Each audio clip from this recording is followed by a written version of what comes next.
Hello students, मैं प्रिंस कुमार आप सभी को स्वागत करता हूं SSC GD constable GK GS का most important and selected class में। जितने भी हमारे विद्यार्थी एसएससी जीडी कांस्टेबल का एग्ज़ाम है और उसका एग्ज़ाम 20 तारीख से स्टार्ट है, तो उनके लिए क्लास देखना अति आवश्यक और अनिवार्य है। अनिवार्य मैं इसलिए कर रहा हूँ कि इस क्लास में जितना भी प्रश्न लिया गया है, सभी प्रश्न आप सभी के एग्ज़ाम की दृष्टि से सेलेक्टेड है, इम्पोर्टेंट है। तो सभी प्रश्न को सभी विद्यार्थी बारीकता से लगाना, एक भी प्रश्न को मिस ना करना। अगर एक भी प्रश्न को मिस करते हो तो तुम समझना, क्योंकि यहाँ से हर एक प्रश्न 2 नंबर दिलाने की क्षमता रखता है।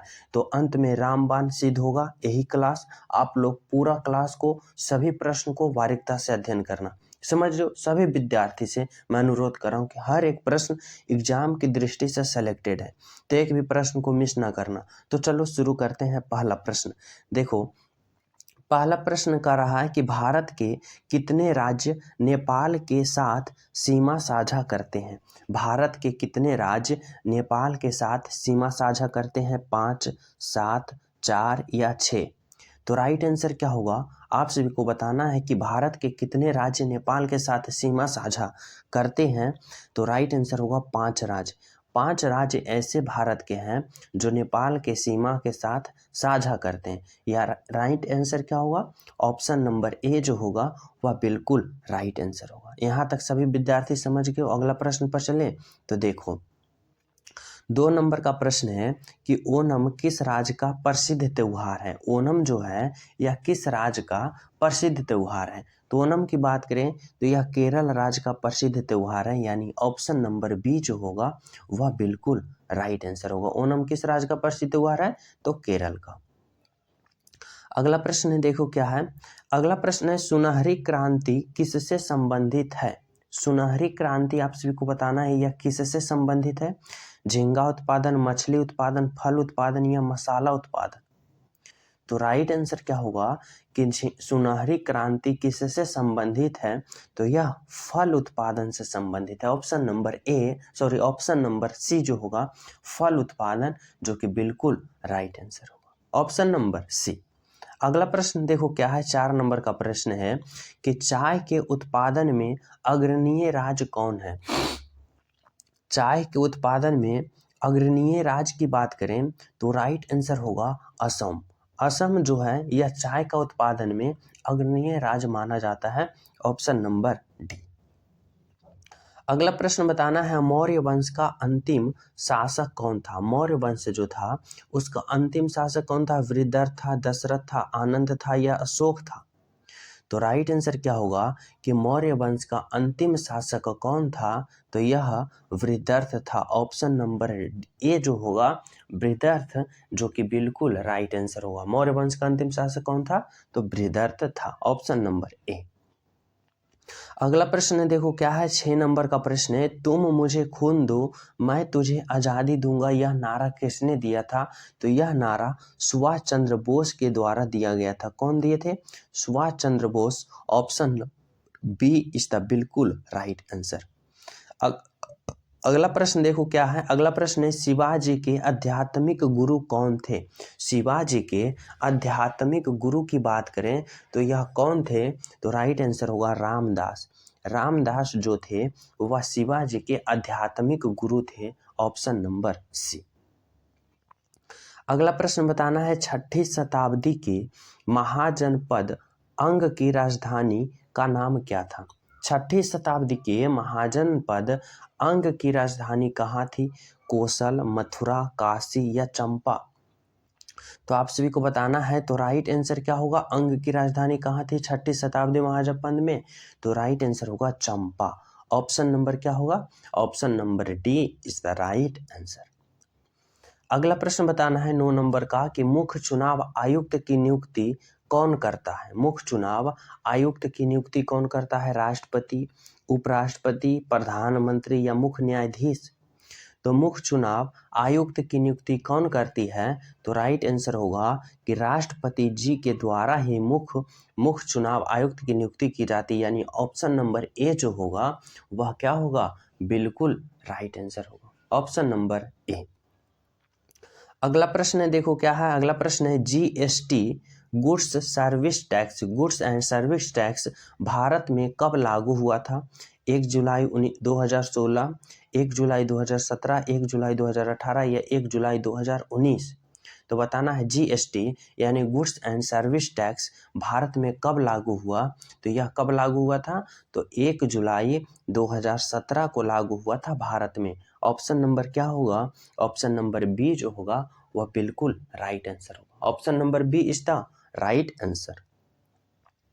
अगला प्रश्न देखो क्या है। अगला प्रश्न है बताना है कि भारत और श्रीलंका के बीच स्थित द्वीप कौन सा है? भारत और श्रीलंका के बीच जो स्थित द्वीप है वह कौन सा है? माजुली द्वीप, मुनरो द्वीप या कच्चा थीवू या फिर चोरवा द्वीप?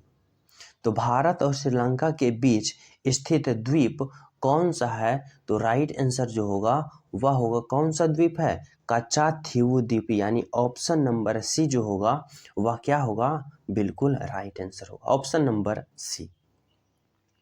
अगला प्रश्न बताना है भारतीय रिजर्व बैंक आरबीआई के पहले भारतीय गवर्नर कौन थे?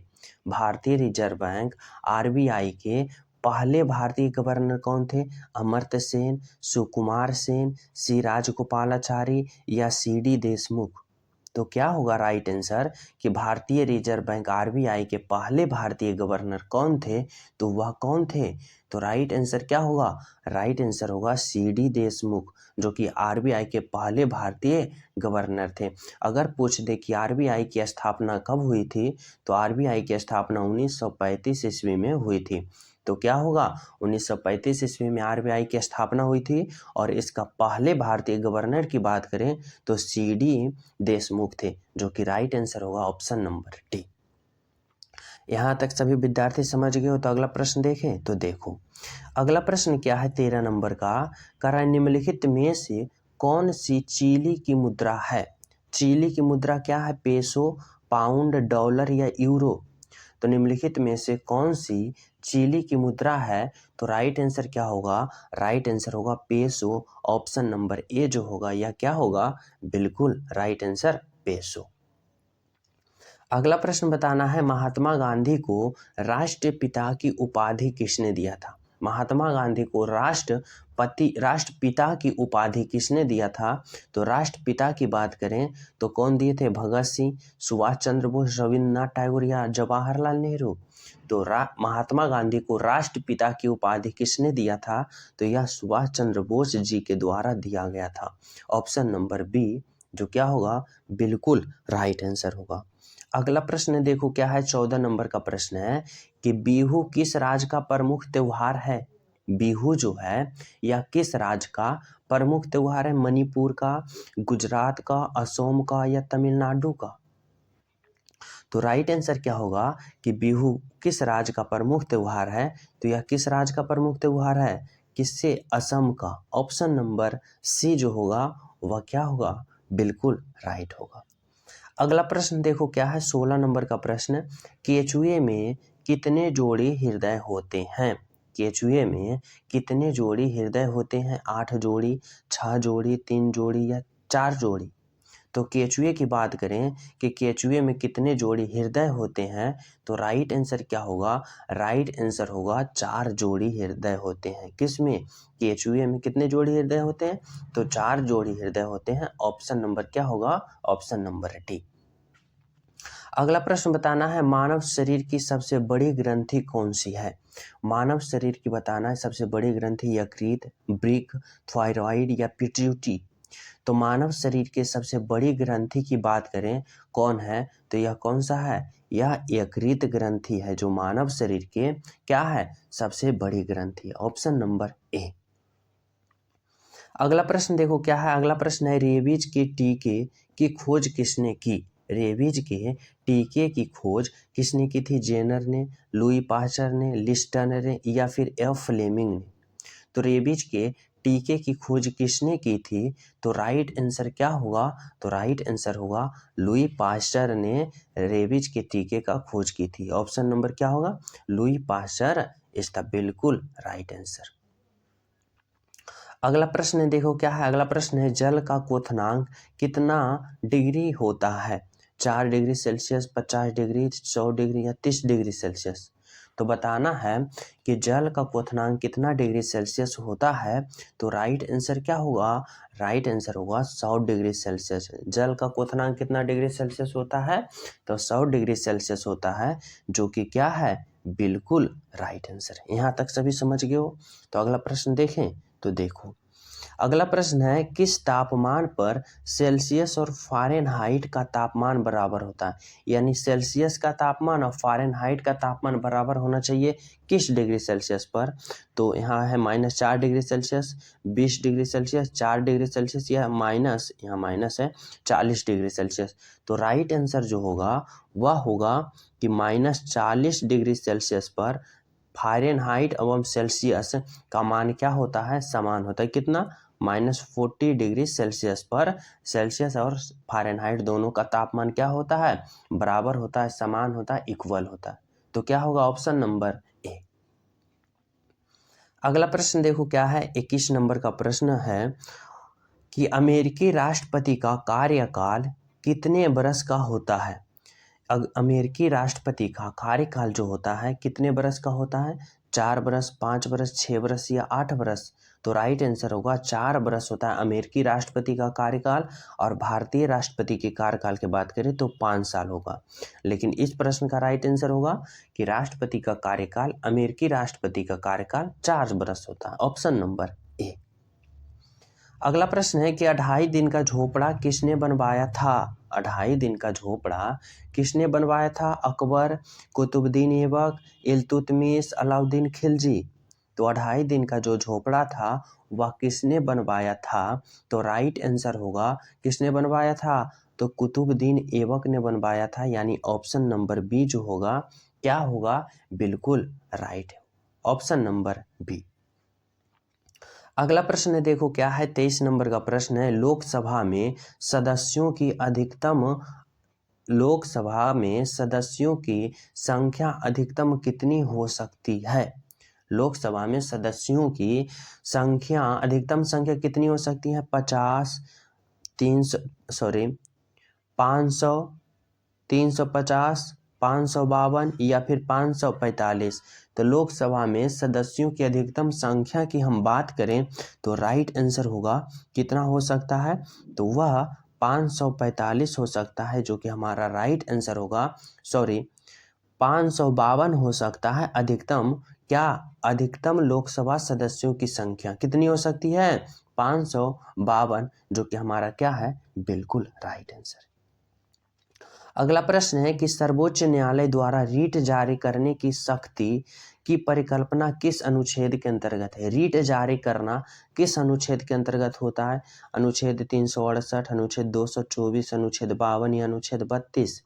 तो रीट जारी करने की शक्ति की बात करें तो राइट आंसर होगा क्या, राइट आंसर होगा अनुच्छेद 32 के तहत रीट जारी करने की शक्ति है, ऑप्शन नंबर डी। अगला प्रश्न देखो क्या है, 25 नंबर का प्रश्न है, संघ लोक सेवा आयोग के सदस्यों की सेवानिवृत्ति की आयु क्या है। संघ लोक सेवा आयोग के सदस्यों की सेवानिवृत्ति की आयु कितने वर्ष है, 65 वर्ष, 64 वर्ष, 60 वर्ष या फिर 50 वर्ष। तो राइट आंसर की बात करें तो राइट आंसर होगा 65 वर्ष तक यह सेवानिवृत्ति की आयु है, यानी यह सेवा कर सकते हैं। कौन, संघ लोक सेवा आयोग के सदस्य कितने वर्ष तक सेवानिवृत्त कर सकते हैं, तो 65 वर्ष तक यह सेवा कर सकते हैं, ऑप्शन नंबर ए।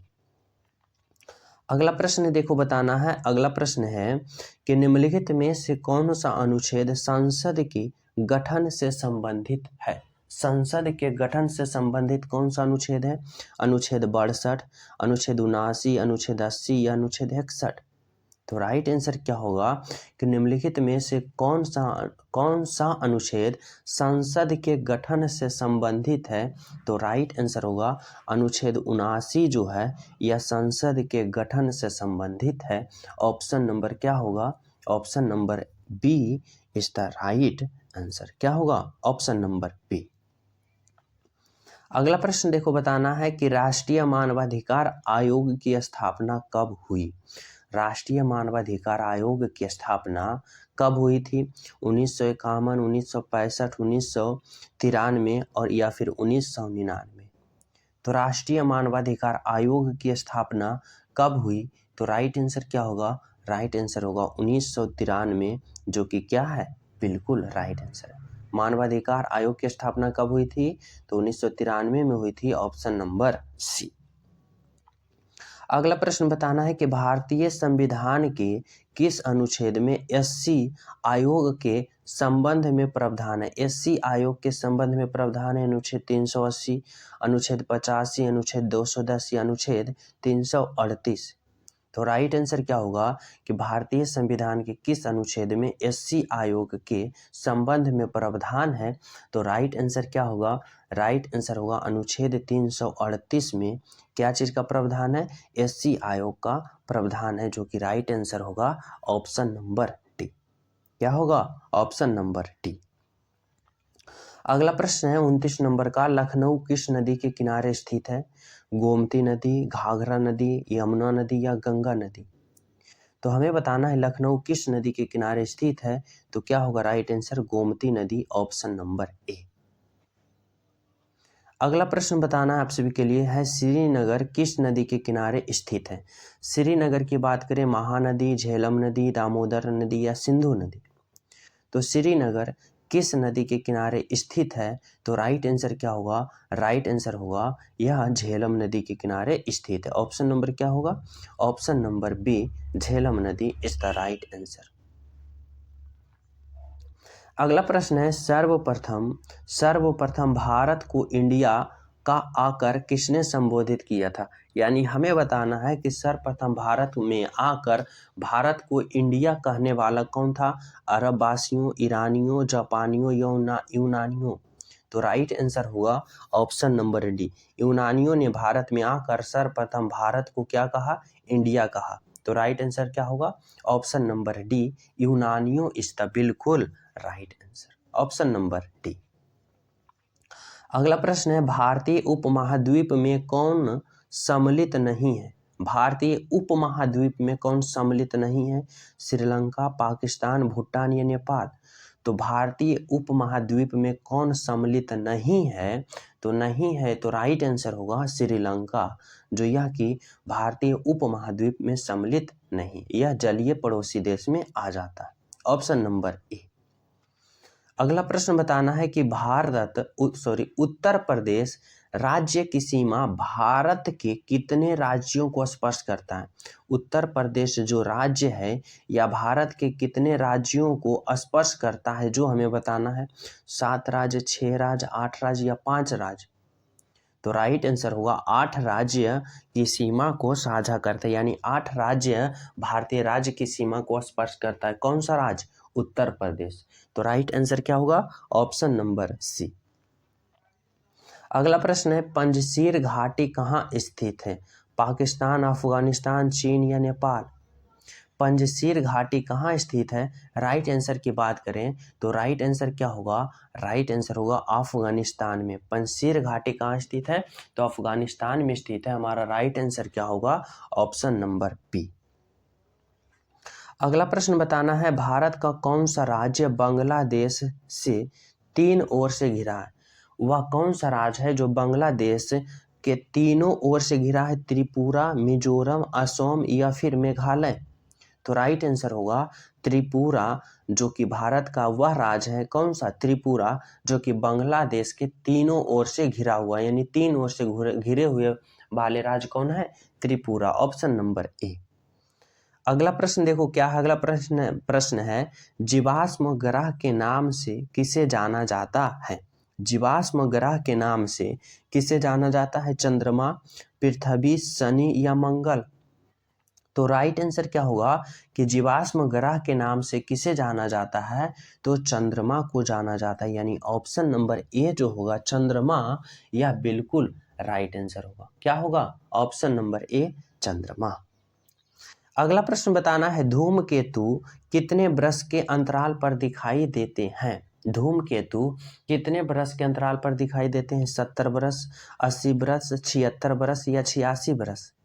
तो राइट आंसर होगा कि धूमकेतु कितने बरस के अंतराल पर दिखाई देते हैं, तो यह 76 बरस के अंतराल पर दिखाई देते हैं। ऑप्शन नंबर सी 76 बरस।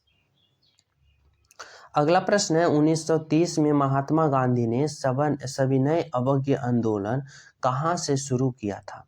सविनय अवज्ञा आंदोलन महात्मा गांधी ने 1930 में कहाँ से शुरू किया था? साबरमती से, वर्धा से, खेड़ा से या डांडी से? तो राइट आंसर होगा कि 1930 में महात्मा गांधी ने सविनय अवज्ञा आंदोलन कहाँ से शुरू किया था? तो यह कहाँ से शुरू किया था? यह डांडी से शुरू किया था। कहाँ से? डांडी से। ऑप्शन नंबर क्या होगा? Option number D. अगला प्रश्न देखो क्या है। अगला प्रश्न है 39 नंबर प्रश्न कि करो या मरो का संबंध किस आंदोलन से है? करो या मरो का संबंध किस आंदोलन से है? डांडी, भारत छोड़ो असहयोग या फिर खिलाफत आंदोलन? तो राइट आंसर जो होगा, राइट आंसर क्या होगा? राइट आंसर होगा भारत छोड़ो आंदोलन से संबंधित है। कौन सा आंदोलन? करो या मरो। और यह नारा कब दिया गया था? तो 1942 ईस्वी में दिया गया था, जो कि भारत छोड़ो आंदोलन के समय दिया गया था। तो राइट आंसर हमारा क्या होगा? Option number B. अगला प्रश्न है 40 नंबर का कि भारत के किस राज्य को टाइगर स्टेट कहा जाता है? महाराष्ट्र, मध्य प्रदेश, कर्नाटक या उड़ीसा? तो भारत के किस राज्य को टाइगर स्टेट कहा जाता है? तो राइट आंसर क्या होगा? राइट आंसर होगा मध्य प्रदेश को क्या कहा जाता है? तो टाइगर स्टेट कहा जाता है। ऑप्शन नंबर क्या होगा? बी, मध्य प्रदेश। अगला प्रश्न है कि जनगणना किस अनुच्छेद में वर्णित है? जनगणना जो है यह किस अनुच्छेद में वर्णित है? अनुच्छेद 324, अनुच्छेद 248, 246 या 251? तो राइट आंसर क्या होगा कि जनगणना किस अनुच्छेद में वर्णित है? तो यह किस अनुच्छेद में वर्णित है? तो राइट आंसर क्या होगा? राइट आंसर होगा अनुच्छेद 246। Option number C. जनगणना किस अनुच्छेद के अंतर्गत है? तो अनुच्छेद 246 के अंतर्गत है। Option number C. अगला प्रश्न है स्वतंत्र भारत की पहली जनगणना कब हुई थी? स्वतंत्र भारत की पहली जनगणना की बात करें यह कब हुई थी? तो यह 1951 ईस्वी में हुई थी। कब हुई थी? 1951 ईस्वी में। Option number D. अगला प्रश्न देखो बताना है कि भारत की स्पेस एजेंसी का नाम क्या है? भारत के स्पेस एजेंसी की नाम की बात करें तो राइट आंसर होगा इसरो। ISRO जो हमारा स्पेस एजेंसी का नाम है। और अगर इसका स्थापना की बात करें तो 1969 ईस्वी में इसरो की स्थापना हुआ था। कब हुआ था? 1969 ईस्वी में इसरो की स्थापना हुआ था। ऑप्शन नंबर क्या होगा? Option number A. अगला प्रश्न बताना है सतीश धवन स्पेस सेंटर कहाँ स्थित है? सतीश धवन स्पेस सेंटर की बात करें या कहाँ स्थित है? तो राइट आंसर क्या होगा? राइट आंसर होगा श्रीहरिकोटा में स्थित है। Option number A. कहाँ स्थित है? तो श्रीहरिकोटा। Option number A. अगला प्रश्न क्या है? देखो अगला प्रश्न है कि चंद्रयान 2 कब लॉन्च किया गया था? चंद्रयान जो 2 हुआ था वह कब लॉन्च किया गया था? तो उसके लॉन्चिंग की बात करें तो राइट आंसर होगा 22 जुलाई 2019 को चंद्रयान 2 लॉन्च किया गया था। याद रखना चंद्रयान 2, चंद्रयान 3 नहीं। चंद्रयान 2 जो फेल हुआ था, चंद्रयान 2 कब लॉन्च किया गया था? तो 22 जुलाई 2019 को किया गया था। अगला प्रश्न है कि चंद्रयान 3 जो था यह पूर्ण रूप से सक्सेस हुआ था, यह कब लॉन्च किया गया था? तो चंद्रयान 3 की बात करें तो यह 14 जुलाई 2023 को क्या किया गया था? लॉन्च किया गया था। राइट आंसर क्या होगा? ऑप्शन नंबर सी। 14 जुलाई 2023 को चंद्रयान 3 लॉन्च किया गया था। अगला प्रश्न है कि राष्ट्रीय पर्यावरण अनुसंधान केंद्र कहाँ स्थित है? राष्ट्रीय पर्यावरण अनुसंधान केंद्र कहाँ स्थित है? लखनऊ, देहरादून, कोलकाता या फिर नागपुर? तो राइट आंसर क्या होगा? राइट आंसर होगा राष्ट्रीय पर्यावरण अनुसंधान केंद्र कहाँ स्थित है? तो क्या होगा?